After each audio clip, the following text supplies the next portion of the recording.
계속해서 이제 우리 다시 했다 하면 이제 분석 현황.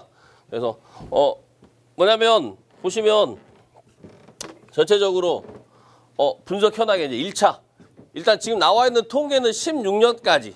근데 17년도도 대충 보시면 내가 말씀을 드리겠습니다. 인원까지는 뭐 아니어도 거의 평균적으로 다 보시면 11년, 13년, 요 11년에 14년 사이가 2년이죠. 2년 저때까지 13년부터는 이제 1년씩이에요. 13년, 14년, 15년, 16년 이렇게 1년씩이죠. 평균적으로 딱 봐도 평균적으로 이제 15년 보시면 이제 6천 명이 넘어가잖아요. 계속 꾸준하게 6천 명이 넘어요. 이제는 이제 진입장벽까지 더 풀었으니까 이제 더 덤빌 수도 있어요. 그리고 지금 자체가 뭐냐면 현장에서의 이 수급 인원이 관리사 필요한 분들이 많아요. 근데 왜냐면 또 관리사를 물론 막 따셔가지고 현장에 바로 투입되는 또 인력이 많이 드뭅니다. 왜냐면 실무가 되시는 분들이 드물어요. 그래서 내가 그 자존심 관리사 따셔서도 자존심 안 세우고 현장에서 거기 팀장들이나 애들하고 같이 점검하는 팀장 애들 있어요. 잘하는 애들 굉장히 많습니다. 걔들 자체가 그냥 아예 팀으로 움직이는 애들도 있어요. 하나의 팀으로. 해서 어떤 그 업체가 점검업체가 해달라면 뛸 때마다 받는 팀별도 있는데 그 중에서 걔들은 예전부터 이제 팀장이 하다 보니까 팀장 애들이 실제적으로 그냥 본인이 하니까 자기는 굳이 이제 안 하겠다 이거죠. 도전 안 하고 그걸로 생활하는 애들도 많은데 걔들한테 솔직한 말로 같이 좀 떡구벅 살살살 해서 배우시고 자존심 상해도 한 1년 정도는 배우시는 게 현장에 대해서는 그러고 나서부터는 이제 내가 하는 거예요. 보면 저는 이제 솔직히 뭐 좀 기분 나쁜 게 뭐냐면 저는 그래서 제가 지인 때문에 지인 건물 이제 소방안전관리자로 제가 있어요. 1급 건물인데 이제 다중 이용도 있고 좀 골치 아픈 건물입니다. 솔직히 요양병원도 11층, 9층, 7층 있고 그러면 뭐 터지면 난리 나요. 그리고 그 지역에서 관심 대상 1호 건물입니다. 노래방도 있고 막 엄청나게 많아요. 그런데 이제 뭐냐면 이제 거기에 또 마침 이제 또 그 건물 자체에 소방업체가 있어서 거기가 원래는 이제 안전관리 대행을 했었어요. 그 건물을. 그러다 이제 법이 바뀌어서 그게 이제 1급 건물이 돼버려가지고 제가 이제 좀 해달라고 해서 살살 꼬셔서 이제 할 수 없이 여기서 하는데 이제 뭐 일주일에 한 번씩 하고 하는데 특별하지 않으면 뭐 이렇게 하고 이제 다른 자치자치 점검도 제가 다 해주고 하긴 해요. 그런데 뭐냐면은 기분 나쁜 게 뭐냐면 그래서 이제 그 건물이 있었으니까 거기서 이제 소방 점검을 맡긴단 말이에요. 이게 제가 이제 안 하니까 직접 안 하니까 작동 기능 점검과 종합 정밀 점검을 다 맡긴단 말이에요. 계속 맡겨받고 했는데 근데 매번 관리사가 바꿔 매년 관리사가 바뀌어요. 이제 근데 그 중에서 아는 관리사들도 있었고 했는데 이제 이번에 오신 관리사분은 뭐 한 8년 경력이라고 하시긴 하는데 저하고 좀 싸움을 했어요. 왜냐면 이 점검을 하겠지만 작동 기능 점검과 종합 정밀 점검이 있는데 작동 기능 점검은 말 그대로 전부 다 전체적으로 뭐예요? 다 설비를 다 동작시켜 보는 게 작동 기능 점검이란 말이에요. 그리고 종합 정밀 점검 같은 경우는 그 작동 기능 점검을 포함해서 법적인 하자 기준이 없나? 왜냐면 그 각 점유하고 있는 업장들마다 각 세대마다의 어떤 업주도 바뀌어도 어떤 영업 내용도 바뀔 수 있고 뭐 하다 보니까 시설물들이 또 추가로 될 수도 있고 하다 보면 그런 것이 소방 법규라든가 기타 법규에 맞나 하는 것까지 다 점검 해줘야 된다고 하게 되면 작동 기능 점검은 그냥 점검팀이랑 삥바리 애들 한 3명 보내서 삥바리 애들 보내서 그래 다 눌러서 하고 해도 수신기 앞에만 계셔도 상관이 없다는 말이에요. 제가 이해하는 것은. 그런데 종합정밀 점검은 걔들을 보내면 안 되지. 그잖아요. 직접 자기가 돌아다니면서 지정 내용을 다 잡고 이게 뭐 하고 다 해줘야 되는데 수신기 앞에만 앉아 있어. 그 싸움이 나겠습니까? 안 나겠습니까? 그런 마인드로 가지면 안 된다는 거예요. 그런 마인드는 절대 안 돼요. 그러면 그러게 하기 위해서는 내가 뭐예요? 직접 알고 계시고 현장 뛰고 하는 그런 걸 하는데 그런 실무적인 게 안 되신 분들이 이제 처음에 이제 자격증 따시고 안 되신 분들은 자기가 자존심을 좀 낮추고 한 1년에서 1년 반은 고생하시고 나면 자기가 어느 정도 손에 궤도에 든단 말이에요. 그때부터는 이제 자기 자체부터가 이제 값어치가 올라가는 거예요, 값어치가. 그거를 그냥 마다하시는 분이 많습니다. 그러니까 이제 그쪽 세계에서도 서로 업주하고도 좀 싸움하고 아니면 자격증 따면 그냥 바로 그냥 관리업 내버리시고 그러니까 서로가 서로 이제 단가 낮추는 가격 돼버리는 거죠. 네, 그렇게 이제 실제적으로 전문가라는 입장에서 엔지니어다라고 생각을 해서 그런 마인드를 좀 쌓아야 되는 그런 개념도 여러분들이 좀 갖고 계시는 게 좋아요. 하시면서. 그래서 보시면은 이제 쭉 응시자, 근데 대상자에 했는데 응시자는 이제 조금씩 없죠. 뭐, 그러니까 접수는 해놓고 이제 시험 안 보시는 분죠. 그런데 보시면 합격자보다 평균적으로 보시면 합격률이 그래도 15년까지 소방청에서 해서 이제 위탁해서 하고 했을 때는 그냥 평균적으로 한 30%예요. 그죠? 그래서 처음에 이제 뭔 모르고 산업인력공단에 딱 넘어갔을 때는 합격률이 몇 프로가 됐나 보세요. 51.81%였어요. 51.81%. 이때는 왜 그랬냐면 거의 이때가 뭐냐면 약 엿먹이는 과목이 한 과목씩 있었을 때 꽈나기 깜찍 있어서 과목이 하나씩 하고 굉장히 사람들이. 그리고 나서 그런데 딱 이번에 17년도에는 딱 합격률이 어떻게 되냐 어떻게 됐냐면 18% 정도까지 떨어져 버렸어요. 그냥 1차가 확 떨어져 보니까 지금 그런 경향이 있었죠. 우리 학원에서도 그래서 이제 제가 이제 앞에 있을 때 1차하고 2차하고 동시에 다 공부하고 접수까지 하셨던 분들이 1차에서 확 해가지고 2차 다 취소하신 분들이 꽤 됐습니다. 점검 실무나 설계 시공 접수했다가. 그래서 가장 중요한 맥락은 뭐냐면 이렇게 보시면 돼요. 1차 없는 2차는 없다라는 거예요. 이제는 1차도 간과시하시면 안 된다는 거예요, 여러분들. 1차 자체를. 그래서 그런 분위기로 이제 1차 합격률을 했었고요. 뭐 연도별로 이제 뭐 이게 했던 거는 이제 그래프적으로 이제 조금씩 이제 올려서 방금 전에 표현적으로 한 거고, 보시면 이제 과목적으로 분석을 또 좀 해놨어요. 과목적으로 보시면 이제 2016년 거 보시면 자 소방안전관리나 화재역학 보시면 거의 이제 불합격자나 합격자가 있고 하는데 이제 합격자 점수죠. 점수 평균 점수 보시면 66.9, 51.4. 그럼 그게 꽤 높은 점수는 아니에요. 응? 자. 수리약, 약제약, 소방전기도 높은 점수는 아니죠. 자, 소방 관련 법령 보십시오. 70.74, 불합격자 52.3. 공부 얼마나 했단 소리예요. 합격자 10.74면 거의 20문제 가까이 맞았다는 소리예요. 20문제. 그러니까 관련 법규는 좀만 그 포인트라기보다도 어떤 이거에는 꼭 숙지하고 이렇게 하십시오라고 하고 어찌됐건 25문제에서 보시면 25문제 보시면 출제위원들도 흔하게 표현적으로 얘기하면 뭐죠? 자존심이라는 게 있으니까 25개 다 맞게 해주지는 않는다는 거예요.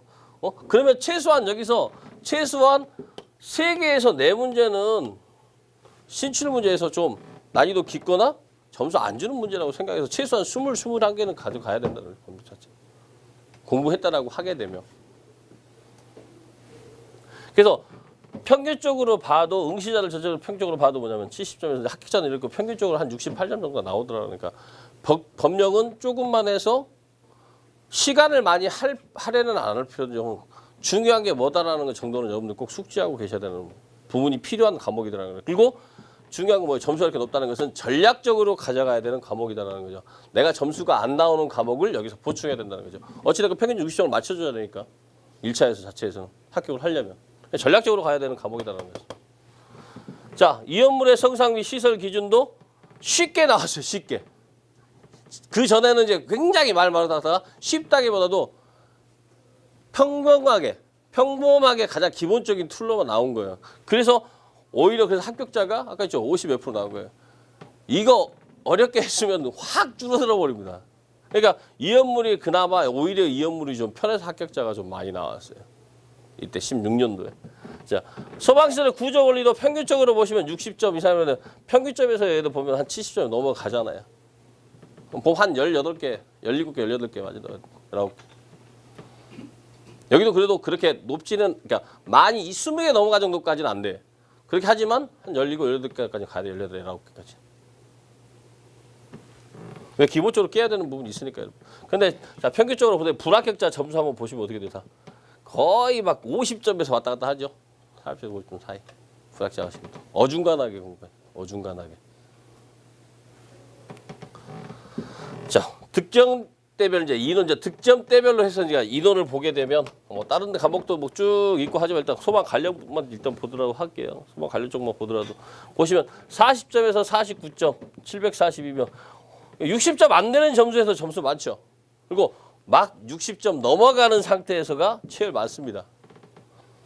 그런데 보시면 의외로 80점, 89점짜리도 이분들하고 별 차이 없는 거예요. 675 그러면. 그죠? 그만큼 그러면 675까지 한다면은 한 40분 차이 난다는데 80점, 89점까지 나온다면 그 70에서 79점이 제일 많이 나오는 게 931분. 그렇잖아요. 이 점수가 이제 일반적으로 이제 좀만 하면 되는 부분인데 이것도 전혀 안 한 분 차이가 나는 거죠. 평균적으로 요 안에 들어가죠. 평균적으로. 좀 했을 때는 뭐냐면 이제 요 평균으로 들어가야 되는 거고. 전부적으로 그런 쪽으로 점수가 보신다고 불부적으로 보시면 될 것 같아요. 구조 원리 같은 경우도 보시면 자 보세요. 떨어지신 분들 뭐 점수 아예 안 나오신 분은 공부를 안 하신 분들이라고 보시면 거의 이제 점수가 49점에서 이제 40점, 49점짜리 쭉 형태에서 이제 평균 60에서 겨우 60이면 겨우 이제 꽈락 아닌 정도에서 이제 좀 더 넘어가는 거죠. 반 넘어가는 거니까 훨씬 제일 많으신 분. 보세요. 의외로 80에서 89점 분들도 꽤 많습니다. 그죠? 이 점수에서 왔다 같이 70에서 80점 차이가. 이 정도는 이제 들어와야 된다는 소리예요, 여러분. 전략적으로 여러분들이. 자, 약제나 수리약 그 점수 같은 경우는 보시면은 점수가 평균적으로 뭐가 나오냐면 이렇게 40에서 49점이 더 1000명이 넘어갈 정도 나오잖아요. 그만큼 계산 문제 쪽에가 점수가 많이 안 나오더라는 거지. 실제적으로. 시간도 제일 많이 나오고 꽈락도 많이 나오고. 그래서 전략적으로 가시는 분들은 거의 일단 꽈락만 면하자로 많이 가세요. 꽈락만 면. 자, 그래서 이게 이제 득변제보는 이제 평균적인 이제 인원 분포였고요. 과목별 득변 분포를 보면 이제 이렇게 보시고, 뭐 성별이야 뭐 남녀 차별이 없으니까 근데 일단은 남성분들이 훨씬 더 많이 하시죠. 94% 정도 하니까 여성분들보다는 남성분들이 굉장히 더 많이 도전을 하시더라는 거죠. 자, 보시면은 이제 연령별로 보시면 이제 일단은 어찌됐건 40, 50대들이 제일 많이 되긴 되죠. 40, 50대들이 제일 이제 욕심을 많이 돼야 되고 어느 정도 이제 이 공부에 대한 그리고 이게 또 중요한 게 있어. 공부 중에는 여러분들 중요한 또 하나가 뭐냐면은 내가 해야 될 목적 의식이 전 그리고 가장 중요한 건 뭐냐면 절실하다는 게 좀 필요해요. 절실한. 나 이거 아니면 죽는다. 그게 이제 그게 갖춰지기가 굉장히 힘들어요. 그러면 내가 이거 아니면 죽는다고 하면 다른 것이 1순위가 아니라 이게 1순위가 되거든요. 그럼 다른 것은 자연히 내가 도태시킬 수가 있다는 거지. 절실함에서 이제 바라는 것은 가장 합격의 지름길이라고 얘기합니다. 절실함이. 내가 이걸 꼭 해야 돼만 되는 그러니까 목숨 걸고 하는 거라고 그러죠. 절실함이 가장 합격의 근본 요소라고 보시면 돼요. 그래서 이제 도전은 뭐 40대, 50대가 제일 많이 된다고 하는데요. 실제적으로. 근데 저는 솔직히 그렇습니다. 60대 돼서도 기술사 처음부터 다시 하셔서 5년, 6년 공부하셔서 기술사 되신 분도 있어요. 60대부터. 60 넘으셔서 시작하셔가지고 실제로 저희 학원에 있습니다. 나이는 숫자에 불과하다고 저는 생각을 해요. 나이 먹으니까 뭐 외우는 거 그건 아니에요. 반복적인 게 중요해요. 얼마나. 그리고 아까 말씀드렸지만 내 거화 시키는 거. 내가 어떻게 기억하느냐. 내 거화 만드는 거. 나만의 방법. 그걸 찾는 게 가장 중요합니다. 나이에 대해서는 너무 우리 생각하지 마시고 근데 이제 평균적으로 이제 통계적이니까 보니까 40, 50대가 많이 합격을 하더라는 거죠. 특히 이제 40대가 욕심이 많다는 거죠. 제일 40대 쪽이. 거의 뭐 48%, 50%잖아요. 합격률 거의 보면. 자, 뭐 지역별로 보시면 일단 어찌 됐거나 서울, 겨울, 경기 쪽이 제일 많겠죠. 그리고 의외로 이제 좀 향하게 있는 게 뭐냐면 이제 경남이나 부산 쪽에다 좀 이제 사람들이 좀 많이 보시는 거고요. 그리고 전남 쪽에도 의외로 사람들이 많이 보세요. 전남 쪽으로만큼. 그런 쪽으로는 전체적으로 비율이 좀 되더라라고 해서 이제 전국적으로 현황을 좀 한번 지역별 합격률 현황을 봤습니다. 그래서 이거는 이제 상대 대비 인원에 대한 퍼센테이지이기 때문에요. 그러니까 맞으면 당연히 서울 지역이나 경기 지역은 도전하는 분들이 많으니까 퍼센테이지가 높겠죠. 그런 개념이라고 보시면 될 것 같아요. 자, 이게 이제 2차입니다. 2차는 이제 확 합격률이 줄어들죠. 확 줄어들죠. 처음에 이제 11년도 보시면 자, 보세요. 대상자들도 일단 보시면 거의 한 2,000명, 한 3분의 1 이상 딱 줄어져. 어차피 합격자가 30%였으니까 거의 앞에 때는 확 줄어들고 응시자도 있는 상태에서 그리고 과거에는 지금은 이제 과거에는 어땠어요? 1차, 2차가 하루에 다 봤어요. 하루에 다 보고 점심 끝나고 나서 2차 봤어요. 2차 보고 점심 보고 2차 보셨고 1차 딱 보고 나면 보셨고 접수비도 1, 2차 다 합쳐서 10,000원밖에 안 했어요. 합쳐서 1, 2차 합쳐서. 지금은 1차, 2차 이제 갭이 떨어졌죠. 거의 지금 이제 4월 말로 거의 이제 두 번 16년부터 해서 4월 말 정도. 그죠? 4월 말. 그리고 이제 9월 말 정도. 이제 약간 윤곽이 잡혀버린 거죠, 이제. 1차, 2차 한 3개월 텀 주고. 1차 일단 어찌됐건 합격하게 되면 3개월 텀에서도 한번 도전해봐라. 텀을 줬습니다. 일단 지금 텀을 줬는데 그래서 2차 같은 경우는 2011년 같은 경우도 11.61%. 또 여기 같은 경우도 2013년도까지 딱 봐셔도 9% 거의 10%대까지 그냥 갔어요. 그냥 이때도 좀 여기에 비해서는 적게 뽑은 거지만 10%대까지 딱 갔어요. 14년도 보세요. 몇 프로인가? 40 몇 명, 2.85%확 줄어버려요. 45명인가 뭐 43명인가. 여기가 차이가 확 나버리죠. 그 뒤로부터 이제 3%, 4% 오늘 생각 안 합니다. 이제 이번에 몇 프로 될지. 거의 5%도 안 죽이잖아요. 3, 4%. 그러니까 이게 고시냐, 뭐냐 말 나오고 하는 거지 이제. 그래서 되드는 게 또 이거죠. 차라리 그럴 거면 기술사 같이 기회라도 많이 줘라. 하시는 말씀이거든요. 기술사 같이 3번이라도 보게 하든가. 왜 1년에 한 번 저거 째깍 보고 하냐. 근데 이제 이런 차이는 있죠. 여러분 보시면 약간의 이제 좀 그런 게 있어요. 보시면 뭐 기술사하고 이제 우리 관리사 이렇게 있는데 이제 흔하게 표현적으로 보면 우리 이제 밥그릇이 틀리다, 분야가 틀리다 보시면 돼요. 기술사분들은 쉽게 말해서 설계 시공 쪽이라고 보시면 되잖아요. 설계 시공 쪽. 관리사분들은 이제 점검, 관리 쪽이죠. 밥그릇 자체가 틀려요. 연봉 자체는 지금 거의 비슷하다고 보는데 약간 관리사도 좀 작을 수도 있어요. 근데 여기는 근데 기술사는 별로 이게 폭이 없이 그냥 꾸준하게 좀 가는 것 같아요. 근데 이제 관리사도 지금은 약간 좀 내려왔다고 하긴 한데 그래도 관리사까지 아직까지 몸값은 근데 이제 앞으로 강화될 거 있을 수 있는 게 뭐냐면 예전에는 얼마 전까지일 수도 있죠. 뭐 3일 출근하고 5일 출근하고 그러니까 쭉 맡겨놓고요. 뭐 특별하게 갈 때 3일 맡겨놓고 3일 출근하고 5일 출근하고 몸값이 틀려요 또. 3일 출근하고 5일 출근하고 그렇고. 그것도 지역 외로 나가면 그러니까 거의 평균적으로 그래서 한 5,500, 6,000 그렇게 나오고 보시면 돼요. 5,500, 6,000. 좀 경력 있고 하게 되면 7,000, 7,500까지 가요. 가시고 이제 지금은 이제 그 정도까지는 안 가지만 얼마 전 작년 재작년까지 굉장히 필요했을 때는 울산, 뭐 제주도 이런 데 있는 숙식 제공에 1억까지도 갔어요. 1억까지. 강원도 쪽까지. 그러면 도전해보려고 욕심만 낼만 하죠. 근데 이제 막상 이건 있습니다. 만약에. 그런데 1억이라니까 아무 생각 없이 그냥 관리사 자격증 하고 딱 갔는데 그만 값어치 못하면 깎이는 거예요. 그냥 능력 돼야지 그렇게 되는 거지. 그 분야에서. 그래서 지금까지는 아직까지는 특별하게 변화는 없어요. 변화는. 그런데 아까도 말씀드렸지만 관리사들이 근데 이게 제일 많이 되는 게 뭐냐면 계약이 완전히 되는 게 아니라 1년 단위로 다들 계약을 해요. 계약을. 그러니까 맞아요. 아까 그 업체 관리사가 매년 바뀐다고. 그런 경우가 지금 요즘 그렇게 돼요.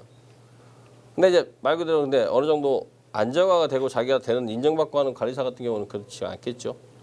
그만큼 이제 어떤 기복의 차가 있다라고 좀 보시면 돼요. 관리사 사이에도.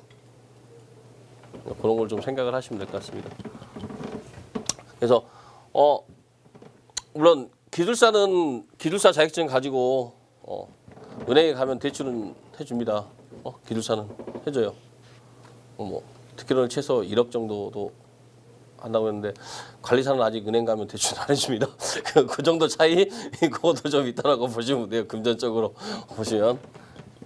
그러니까 욕심내고 관리사 끝나고 나면 바로 그냥 기술사 하시면 돼요. 어차피 쭉 모아에 다 갖춰져 있잖아요. 시스템 기사부터 쫙. 그냥 계속 그냥 여기 그냥 발 담갔다가 모아에서 그냥 헤어 안 나오시면 돼요. 그냥. 자 이제 평균적으로 이제 연도별 합격률인데 이제 그게 많이 떨어졌더라라는데 올해는 이제 얼마가 될지 모르겠어요. 실제적으로. 지금도 뭐 지금 말이 많이 나오는 거 같으니까 말이 엄청나게 많이 나오는 거 보니까 어찌 될지. 근데 이제 이거는 이따가라고 보시면 돼요. 이게 수급에 있어서 꼭 그 점수라고 그렇게 하지만 만약에 예를 들어서 실제적으로 한 50명을 배출해야 되겠다라고 생각을 했는데 100명이라고 꽤 그냥 넉넉하게 100명을 이번에 좀 배출해야 되겠다고 생각을 했는데 100명에 맞게끔 하는 합격자들이 이거 복수 채점이니까 여기는 이렇게 보시면 돼요. 한 사람이 채점하는 게 아니라요. 5분이 하셔서 어떻게 되냐면 이렇게 보시면 돼요. 우리 그 체육 시설에 이제 체조나 이런 거 보시면 그잖아요. 점수 여러 심사위원 해가지고 최고점, 최저점 빼잖아요. 그런 개념이라고 보시면 돼요. 최고, 최저점 빼고 평균점 내서 하는 거 합격. 그래서 작년이가 재작년에 합격하신 분 중에 난 떨어진 줄 알았다 그런데 그분이 합격하신 점수가 몇 점이었냐면 60.03이었어요. 네, 합격하신 분이. 근데 그런 분들이 뭐냐면 이렇게 보시면 돼요. 한 100명이라고 하고 했는데 이제 물론 맞췄는데 100명을 했는데 전체적으로 다 보니까 한 80분밖에 안 돼. 한 20명 더 뽑아야 돼. 그러면 그 중에서 이제 제일 근사한 값을 갖고 점수를 분들이 이제 추가로 합격이 되는 거죠. 이런 개념이라고 보시면 돼요. 그래서 나 떨어졌다고 생각을 했는데 합격하신 분들은 이제 그런 경우도 있어요. 그래서 이제 어떻게 될지는 몰라요. 이번에 얼마나 조정을 하겠죠. 이런. 자, 특별대별 이제 인원 수를 보시면 거의 이제 2차 이건 1차가 아니라 2차 같은 경우도 보시면 이 고통을 근데 한번 받아보시는 것도 좋아요. 왜냐하면 내가 딱 답을 썼는데 딱 문제지 받고 답 딱 놔두고 못 쓰는 심정, 멍하니 앉아 있어야 되는 고통도 한번 느껴보는 분도 진짜 못 나가니까 일단 또 못 나가요. 못 나가니까 알아야 쓰지. 뭘 쓰는 거야. 그냥 끄적끄적 하는 것밖에 안 돼. 끄적끄적 하는 것도 어느 정도 정리가 돼야지 정리가 끄적끄적 됩니다. 근데 이제 뭐 되겠죠. 뭐 안 되면 뭐 안 되는 대로 뭐 감지기 설치 재장사도 뭐 쓰든지 청간부고 목파원 이런 거 뭐 쭉 쓰든지 뭐 자기가 쓰죠. 수신기 뭐 설치 기준 뭐 이런 거 쓰든지 그런 것도 어느 정도 정리가 돼야지 쓰는 거지. 그죠? 20점, 29점 쭉 보시면 보세요. 별 차이 없어요. 점검 실무 60에서 65명. 자, 설계 시공 136명. 점검 실무가 어디 더 적죠? 설계 시공도 많고. 의외로 점검 실무가 쉬울 것 같지만 어렵습니다, 여러분. 점검 실무에는 뭐가 들어가냐면 아까 말씀 개통에 대한 이해도 있다고 생각을 하시지만 점검 실무에는 말씀드린 법령도 들어가요, 여러분. 특정 소방서 해당을 다 쓰라면 다 써야 돼요. 그 법령에 속해져 있는 해당되는 다 외우셔야 되고. 그러니까 오히려 점검 실무가 더 쉬워. 설계 시공은 오히려 내가 기본적으로 해서 계산만 잘하면 돼요. 오히려 계산값 산출만 잘 정리했다면 돼요. 계산 문제 아니어도 설계 시공 어떤 기준들만 잘 정리하면 돼요. 점검 실무가 더 어려워요. 실제적으로. 근데 사람들이 전부 다 이제 설계 시공 면제 받고 다 어렵다는데 뛰쳐들지 불나망치가. 오늘 두 과목에서 보신 분들이 더 합격해서. 그런데 보시면 어찌됐건 그래도 보세요. 그 와중에도 점수가 80점 넘으신 분들도 있어요. 그죠? 70점 넘으신 분들, 뭐 평균적으로 이게 좀 이게 이제 상위 클래스라고 보시면 하겠지만 어찌됐건 80점 넘으신 분도 있다는 사례예요. 그 사이에. 자, 성별은 뭐 자꾸 나오는 내용이니까 성별 한번 보시고요. 이제 수험자 현황인데 나이대도 마찬가지입니다. 30, 40대. 그러니까 제일 이제 도전을 많이 하는 때니까 60대라고 없는 거 아닙니다. 60대도 다 있고 다 있으니까 비율들이. 자, 보시면 뭐 이제 지역별로인데 뭐 특별하게 지역이라고 그래서 뭐 하는 건 없어요. 합격자 나오는 거 뭐 서울 경기도 쪽이 제일 많이 나죠. 응시자가 많으니까. 자, 2차 유형별 합격 현황의 현재 보시면 대상인데 이제 쭉 보시면 점검 실무 행정 면제되신 분들 응시해가지고 합격하는 분 9됐고 설계 시공 면제되었고 836에서 29명. 자, 일반 응시가 뭐냐면 두 과목 다 보신 분들 얘기해요. 일반 응시가 면제 받으신 분들 합격 이혼. 응? 두 과목 다 치신 분은 84분이나 붙었다는. 굳이 한 과목 면제 받는 게 꼭 유리하지는 않더라는 거죠. 추세적으로 봤을 때 어찌 됐건 두 개 다 연관이 돼 있다라고 보시면 돼요. 두 개 다 공부를 하셔야 된다는 소리요. 그만큼 같이 하셔야 된다는 거죠. 이거는 여러분들이 선택하는 부분이니까. 그리고 그걸 다 해야지 하고 계시면 또 어차피 그 공부 자체가 또 뭐냐면 다음 기술사 공부하실 때도 수월한 부분도 있고요. 다 쌓아놓은 거니까 내가 어차피 내가 공부하면 다 내 거지 뭐 남의 건 아니잖아요. 그죠? 정리해놓은 거라. 그런 부분이 있더라고 보시면 돼요. 그래서 전체적으로 한번 유형을 봤고요. 자, 우리가 이제 법. 자, 이거 들어가죠. 이제 나와야 되는데 이제 법 체계만 뭐 대충 그래도 이렇게는 법을 공부해도 이렇게는 구분이 돼 있다라고 우리가 법조인이 아니어서 뛰어들진 않지만 그래도 법이 어느 정도라는 것은 어느 정도 딱 있다라고 하면 이걸로 했더니 좀 글이 좀 퍼져 갖고 나오는구나. 이거 비비 들었더니 자, 우리가 이제 법을 공부하는 거 그래서 특별하게 우리가 뭐 친밀하게 보다가 이제 법을 알아야 되니까 그래서 보시면 이렇게 보시면 돼요. 우리 이제 일단 보면 기본법이죠. 기본법, 응? 그죠? 기본법 같은 경우는 거의 뭐냐면 공무원들 위주라고 보시면 돼요. 공무원들 보고 큰 틀의 기본법이죠. 모든 게 공무원들 개념적으로 하는 것이라고 보시면 되고, 우리가 이제 과목 중에 보시면 이제 진짜 공사업법 친밀하다 그러니까, 자 공사업법은 현장에서 실무적으로 공사하시는 분들, 응? 그리고 실제적으로 화재 예방이라는 것은 물론 이제 기본법에 뭐 다 들어가 있죠. 화재 예방, 그죠? 소방시설 설치 유지 및 안전 관련 시설법이죠. 이거는 뭐냐면 실제적인 우리 관계인들이 다 끼고 있어야 돼. 우리들이 실제적으로 가장 밀접한 법이더라는 거죠. 법. 그래서 요게 가장 몇 문제면 25문제에서 얘가 거의 한 10문제에서 11문제 나와요. 그렇기 때문에 그렇게 점수가 나오는 거예요. 내용도 제일 많고 평균적으로. 얘 이제 뒤에 이제 물론 하겠지만 거의 기본법은 한 4문제 정도 나온다고 보시면 4문제에서 한 5문제. 예? 한 2문제에서 얘도 뭐 한 4문제까지. 많으면 근데 3문제 정도라고 보시면 돼요. 2-3문제 공사업법.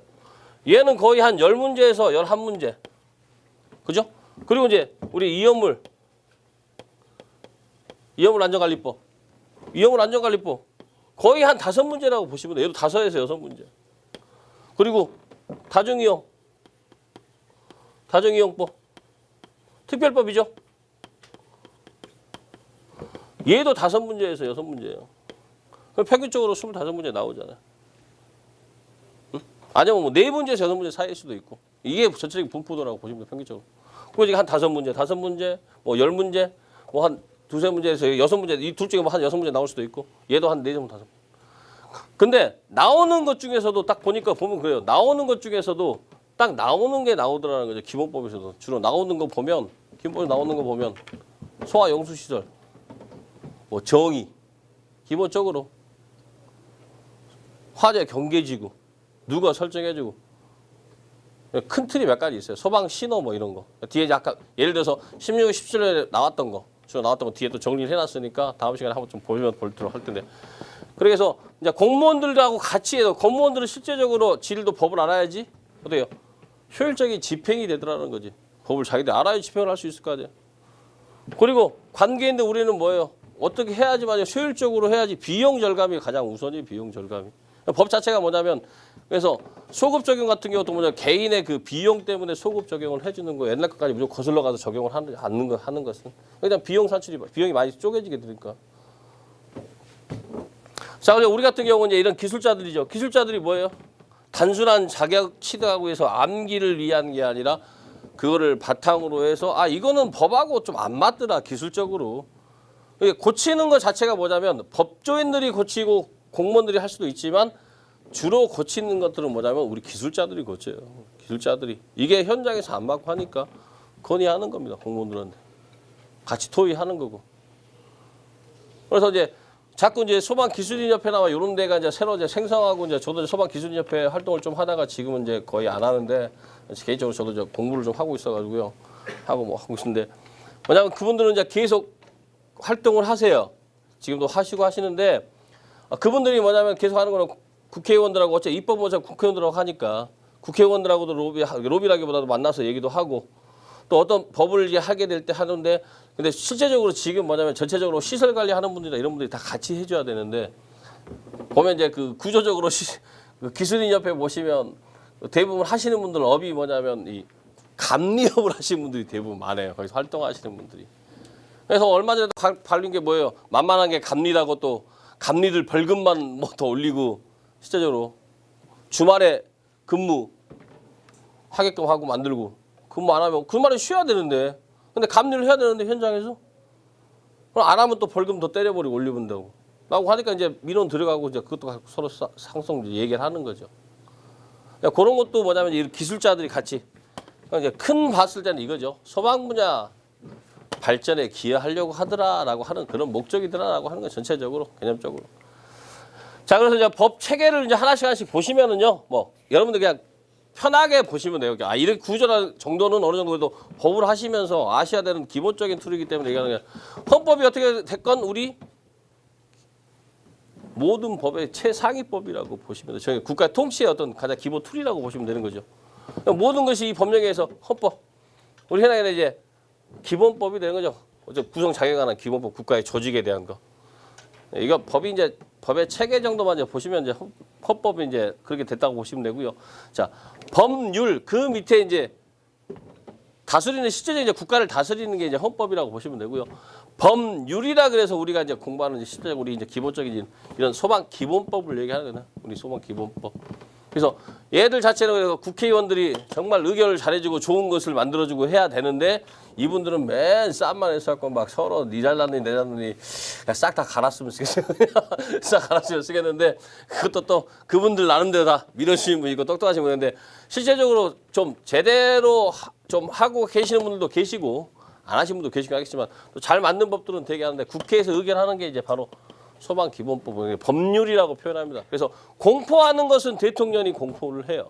대통령령은 아닙니다. 공포만 이분이 하는 거예요. 의결을 저기서 국회에서 의결을 하고 나서 이렇게 법을 이제 하겠습니다라고 공포만 하는 거예요. 공포만 하는 거고. 이제 이게 그래서 이제 국민의 권리를 의무를 국회의원들이 국민의 권리를 대행을 하는 거기 때문에 이게 이제 법률이고 우리가 말하는 쉽게적으로 소방 기본법이에요. 여기 여러분들도 좀 따라야 된다는 이제 그 의미도 들어가죠. 자. 이게 이제 두 번부터 영이라는 게 뭐냐면 이제는 이제 행정기관이 정하는 명령이 영하고 우리 규칙이라고 표현을 합니다. 그래서 우리가 소방 시행 영이라는 것은 뭐냐면 컨트롤에 대통령령이라고 그래요. 대통령 국무회의에서 결정을 내는 거예요. 이게 이제 우리 이게 보시면 돼. 이렇게 보시면 되죠. 더 큰 틀로 보면 이제 기본 법에서 법이 있고 령이 있고 시행 규칙이 있잖아요. 큰 틀로 이렇게 나누게 되면 법이 나누게 되면 여기서 이제 큰 틀로 이제 법률로 하게 되면 여기서 다 다루지 못하는 내용을 이제 영에서 이제 좀 더 세부적으로 들어가고요. 영 자체에서도 또 좀 더 다루지 못한 내용 자체를 좀 더 세부적으로 들어가는 게 이제 시행 규칙이다라고 보시면 돼요. 순서적으로. 그래서 령, 시행 규칙 이렇게 법, 령, 시행 규칙 이 순으로 이제 정리가 돼 있다라고 해서 대통령령을 시행령 그리고 이제 총리령, 이제 부령 그러니까 각 어떤 부처의 령을 이제 우리가 시행 규칙이다라고 보시면 될 것 같습니다.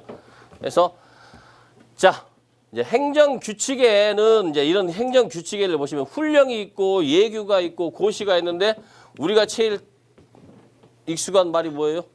고시죠, 고시. 그죠? 우리하고 관계되는 것은 그냥 고시다라고만 그냥 기억하시면 돼요, 고시. 그래서 훈령이나 이런 것은 그냥 자기들 행정기관들끼리 그냥 상급기관하고 하급기관하고 서로 이렇게 명령하고 하는 자기들끼리 얘기해요. 얘기는 이제 행정 업무나 이런 것을 통일해가지고 좀 수월하게 좀 업무를 돌리기 위해서 자기들 행정기관들이 만드는 어떤 하나의 규칙이라고 보시면 됩니다. 그래서 우리하고 하는 것은 뭐냐면 고시더라. 그래서 법령이 정하는 바에 따라서 어떤 소화기구의 뭐 화재 안전 기준 뭐 이렇게 하는 이런 자체가 뭐냐면 다 우리가 고시로 나오잖아요. 그래서 우리가 하는 게 이제 고시다라고 이제 고시라고 우리한테 표현한 게 우리가 하는 고시.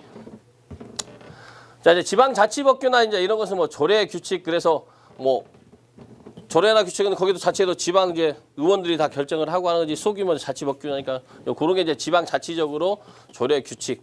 근데 이제 이연물법 지정수량 미만에 관해서 이제 뭐 이연물법 같은 경우는 거의 뭐 시도의 조례 뭐 그렇게 해서 많이 나오는 내용 중에 하나가 이제 시에서 잘 관리를 하는 거니까 그런 부분이더라라고 해서 지방자치법규 내용이고요.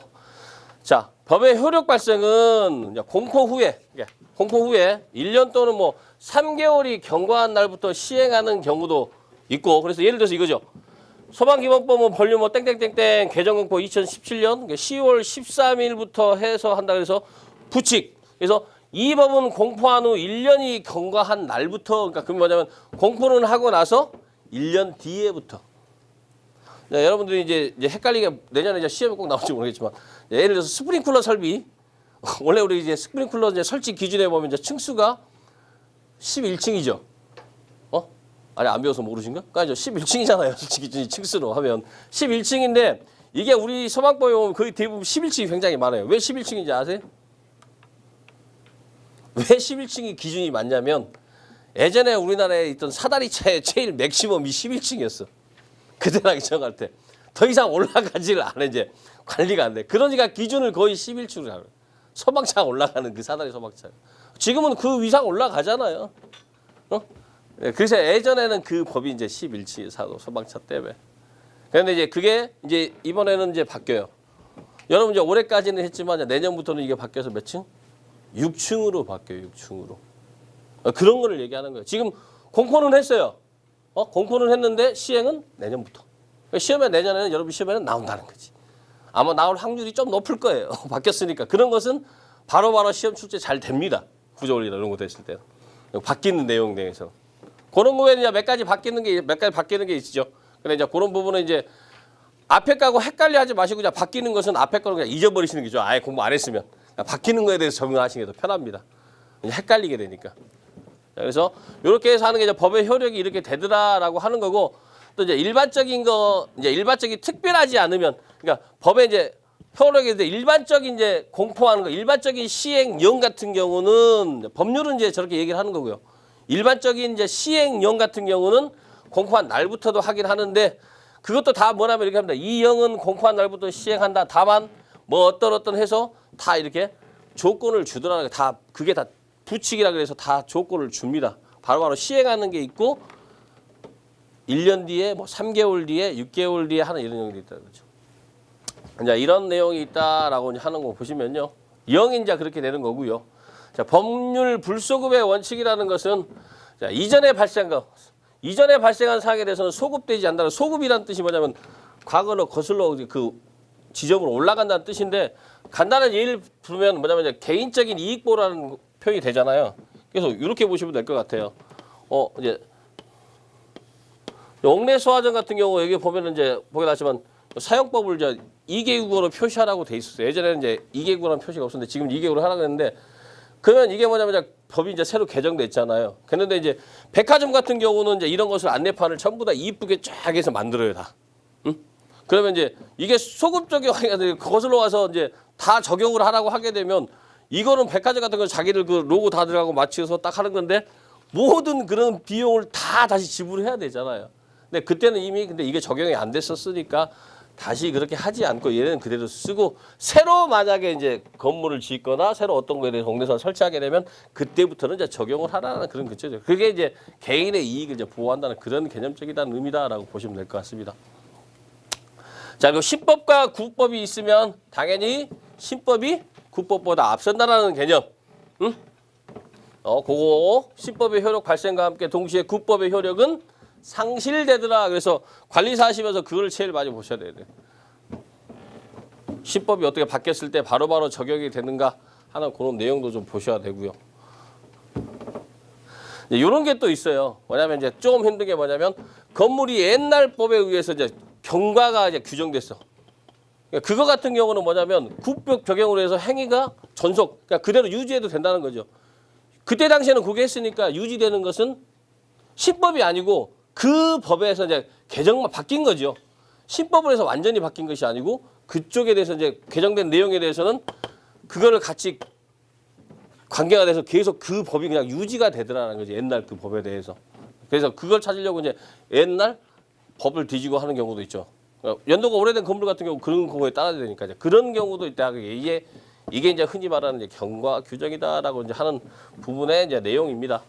자, 그리고 특별법과 일반법이 있는데 우리가 이제 흔히 지금 말하는 소방기본법, 화재 예방, 설치 유지 이거 같은 경우는 그냥 일반법이라고 보시면 되고요.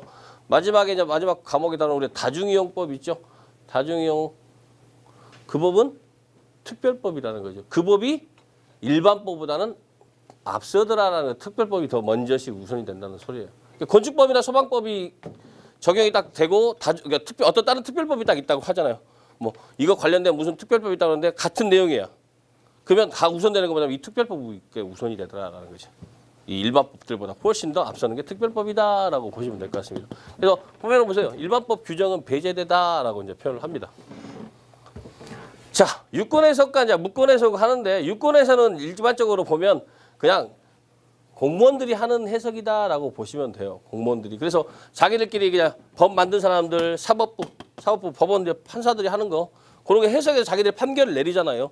이렇게 하는 거야. 그렇게 해석하는 거고 행정은 뭐 이제 소방청들이 그냥 자기들이 내리는 어떤 하나에 대한 해석이에요. 이렇게 해서 우리 행정에서는 이렇게 한다는 거고 우리가 따진 어떤 기술적인 내용이나 이런 내용은 보통 무권 해석이다라고 이렇게 분류를 하더라라는 정도.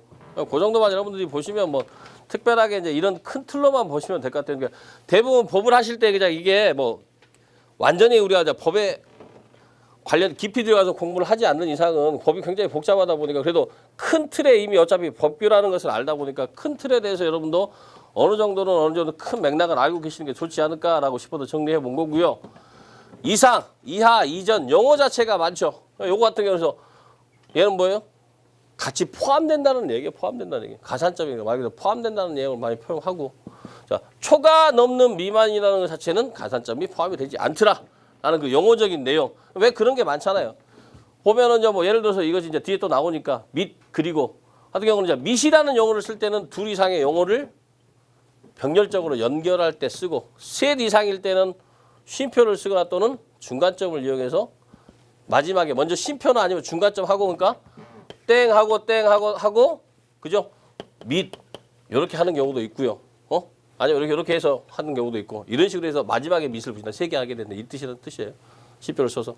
자, 그리고는 단계를 짓는 문굿끼리 연결하는 병합적 연결이다라고 해서 얘보다는 좀 더 조건이 좀 큰 그리고 라는 표현이고요. 또는 뭐뭐이거나 이거 이제 보죠.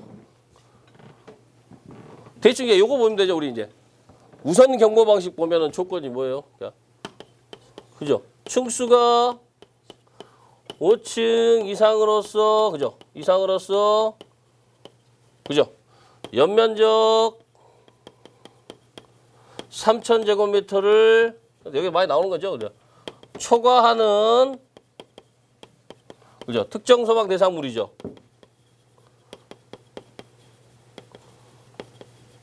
자, 그런데 이거 같은 경우 보면요, 조건이 이거 하나가 있고 조건이 이거 두 개가 되잖아요. 그럼 뭐냐면 요 조건이 다 둘 다 만족을 해야 돼요. 둘 다. 어떤 거 둘 다 하나라도 해당이 안 되면 안 되는 거예요. 그걸 얘기하는 거예요. 그리고 이제 표현적으로, 법적인 표현적으로도 또 이렇게 나오죠. 층수가라고 하는 법적인 표현을 하게 되면 얘는 뭐냐면 지하층을 제외한 거예요. 지하층을 뺀 층수가 5층이라는 뜻이에요. 이런 거 자체를 조금씩 이제 여러분들 이해를 하시는 내용이죠. 조건 자체에서. 그러니까 뭐냐면 이렇게 주는 경우도 있어요. 이제 시험이 이제 좀 이제 초반 이제 기사 같은 경우도 이제는 예전같이 이렇게 하는 게 아니라 조건을 항상 준다는 조건이 어떻게 되냐면 요즘은 또 이렇게 바뀌었어요. 어떻게 하면 이렇게 이 건축물은 층수가 6층인 백화점으로서 비상방송이 설치돼 있다라고 하니까 이제 이거야 뭐 연면적을 안 주고 비상방송 설치되니까 이거를 이제 일제 경보 방식으로 해야 되는지 반하층, 직상층, 우선 경보 방식으로. 근데 뭐예요? 비상방송 설치 조건이 이미 3,000 넘어가 3,500 제곱미터 이상이에요. 그러니까 이미 3,000은 어떻게 돼요? 조건이 초과해버렸죠, 면적으로. 그러니까 반하층, 직상층 이 조건 포함해버리는 거니까 반하층, 직상층 이제 이렇게까지 이제 문제가 가버린다는 거예요. 설비 자체죠. 그런 기준까지. 그런 기준까지 가더라는 거죠. 자, 그래서 이제 또는 이거나 할 때도 마찬가지입니다. 둘 다 선택적일 때, 뭐뭐 이거나 할 때는 선택적일 때 하고, 또는 같은 경우는 이거 같은 경우는 이상인 서방대, 그래서 얘는 또는이라는 말이죠. 이거는 으로써라는 거고, 얘는 이제 또는이라는 말이 들어가는 거고. 이거는 이제 좀 틀린 내용이라는 거죠. 선택적 조건보다 좀 큰 뜻, 어떤 걸 선택한다는 것보다는 좀 큰 뜻이다라고 보시면 될 것 같습니다. 준용한다라는 의미는요, 앞에 내용 어떤 거 조문 같은 거를 다시 뭐 되풀이하기 싫어서 그거를 같이 그냥 갖다 쓴다라고 보시면 돼요. 그래서 그거를 되풀이하지 않고 같이 적용해서 한다는 뜻이고요. 전 2항은 앞에 두 번째 항, 제 2항은 1항 다음에 항, 그래서 전 2항은 앞에 2항의 앞에를 이전의 2항을 얘기하더라라고 해서 전이라는 말이 들어가면 앞에 그 앞전자라는 뜻이라고 보시면 될 것 같습니다. 자, 요거 같은 경우는 이제 여러분 이제 없어요. 특별하게 뭐 이거는 이제 여러분 나중에 이제 하나씩 이제 보시라고 해서 이제 기간 같은 거 그냥 참고적으로 보시라고. 시간, 뭐뭐 내 안, 뭐 기일, 뭐 기간, 기한, 뭐 범위, 뭐 승인 이런 내용도 다 법적인 용어들이 다 하나씩 들어간다는 거죠. 지체 없이, 뭐 즉시, 이전과 이후. 근데 이제 이거는 좀 더 깊이 들어가는 이제 법률 용어 정도 좀 하니까 여러분들 이제 화재 안전 기준 볼 때 또 이제 한 번씩 더 한 번씩 이제 참고적으로 이제 여러분들 화재 안전 기준 공부하고 하실 때 한 번씩 또 한 번 설명씩 더 들으실 거예요. 그래서 어떤 내용적인 했을 때 어떤 모든 조건, 그러니까 and, or 조건 같은 거, 그리고 뭐 본다, 간주한다, 뭐뭐로 뭐 확장한다, 뭐 이런 뜻이라는 거죠. 그런 내용 번복하지 않겠다. 나오죠. 여기도 이제 적용도 있고 준용도 있고 하지만 번복이 가능한 것은 추정. 이거 같은 거는 수정 없이 그냥 바로 적용하는 건 수정 없이, 준용한다는 건 다소 수정할 의미가 있다라고 하는 이제 이런 내용들이에요. 그래서 과하다, 처하다, 뭐 내재, 층수 아까 얘기했던 그거죠. 포함하지 않는다. 밑에 잘려내게 좀 얘기를 해야겠네요. 층수가 등이라는 표현을 하시고요. 자, 보시면 시험 문제에서 가끔씩 이게 있어요. 아까 봤는데 뒤에도 나온 이제 다시 이제 법 할 때 이제 다음 시간에 할 때 하겠지만 시험 문제 꼭 25문제 보면 꼭 나오는 게 있습니다. 뭐 1년 이하 지약 1,000만 원 이하. 가장 잘 나오는 게 뭐냐면 300만 원. 벌금이냐 과태료냐. 이게 헷갈려. 200만 원 벌금이냐 과태료냐. 이런 게 나옵니다. 근데 벌금은 빨간 줄이 쫙 끊어지는 게 벌금이라고 보시면 돼요. 큰 틀로. 과태료는 그런 빨간 줄이 안 끊어지는 거 그냥. 돈으로 해결하면 그냥 해결하면 끝인 거. 기록에 남겠지만 근데 빨간 줄이 이제 더 헌시적으로 이제 범죄를 저지르는 게 벌금이라고 보시면 돼요. 범죄가 되는 게. 그래서 벌금 같은 거는 상한이 없으면 뭐 30이라는 게 아니라 노역장 유치형도 인정을 할 수 있다라고 해서 기가 또 할 수도 있다는 소리죠. 과태료 같은 경우는 그냥 혁명 없는 벌이라고 그냥 돈만 내면 그냥 끝내는 게 과태료다라는 그 개념적으로. 그리고 뭐 이렇게 보시면 돼요. 뭐 벌금 같은 경우는 국가적으로 많이 가는 돈이라 보시면 되고 과태료 같은 경우는 이제 지방자치에서 쓰는 돈이다라고 그쪽으로 개념적으로 하는 것이다. 과징금 가면 행정상 그래서 뭐 과징금 그래서 뭐 금전적인 제재에 응하는 게 이거죠. 이제 두 가지밖에 안 나옵니다. 법규에서는 3천만 원하고 2억하고. 이업물법에서는 영업정지 대신해서 2억 할 수 있고 관리업이나 공사업 같은 경우는 영업정지가 돈 내면 돼요. 돈으로. 그런 걸 얘기하는 거예요. 그게 이제 형상적으로 과징금을 얘기합니다. 과징금. 두 가지밖에 안 나와요. 과징금. 그런 내용이 이제 과징금이고 행정처분, 뭐 대집행 이런 건 있는데 자 이렇게 해서 뭐 법 이제 전체적인 큰 틀 한번 보시고 좀 쉬셨다가 자 마지막에 이제 16년하고 17년도 그래서 이제 책에서 어떻게 이제 어떤 문제들이 그러니까 문제가 아니라 어떤 것을 주로 잘했더라고 하는 것을 그냥 마지막으로 이제 해서 법 어떻게 정리돼 있을 때 이제 요렇게 좀 공부를 하고 이런 것은 좀 잘 나오더라 하는 이제 그런 추세 그리고 어떤 거 어떻게 했다라는 그런 추세적으로 해서 그렇게 해서 마무리하도록 할 테니까 좀 쉬셨다가 마지막 시간 정리 좀 하도록 하겠습니다.